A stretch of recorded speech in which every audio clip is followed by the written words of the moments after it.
Breast feeding নিয়ে মাদের অনেক চিন্তা বা কোয়ারি থাকে। প্রথম বেবি হওয়ার পরে মারা যেটা অনেক সময় বলে যে তাদের হয়তো ব্রেস্ট মিল্ক কমে যাচ্ছে, তো সেটা কি করে বাড়ানো যায়। তো সবার আগে বলবো যে ব্রেস্ট ফিডিং কিন্তু একটা হরমোন রেগুলেটেড ফিডিং, মানে আপনার বাচ্চা যদি প্রপার ল্যাচিং করে যদি ফিড করে তাহলে কিন্তু আপনার শরীরে দুটো হরমোন সিক্রিট হয়, একটা প্রোল্যাক্টিন হরমোন, একটা অক্সিটোসিন। তো এই দুটো হরমোন যদি ঠিক করে সিক্রেশন হয় তাহলে কিন্তু এমনিতেই আপনার ব্রেস্ট মিল্ক আসবে। তো আপনার বেবি সঠিকভাবে ল্যাচিং করে খাচ্ছে কিনা, দ্যাট ইজ ভেরি ইম্পর্টেন্ট।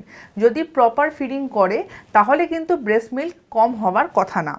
দ্বিতীয় হলো, প্রেগনেন্সির সময় আপনারা যেরকম খাচ্ছিলেন, যে নিউট্রিশন চলছিল, প্রেগনেন্সির পরেও ব্রেস্ট ফিডিং প্রথম 6 মাস কিন্তু সেই নিউট্রিশন বা সেই ক্যালোরি কিন্তু ইনটেক করতে হবে।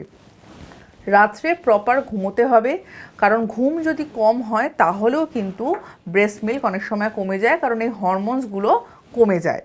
আর 4 নম্বর হলো, অযথা টেনশন করবেন না। যদি আপনার ব্রেস্ট মিল্ক কমে যাচ্ছে, আপনার ডক্টরের সাথে পরামর্শ করুন এবং বেবি প্রপার ল্যাচিং করছে কিনা সেইটা খেয়াল রাখুন, তাহলেই দেখবেন আপনার ব্রেস্ট মিল্ক কিন্তু ঠিক করে আসবে।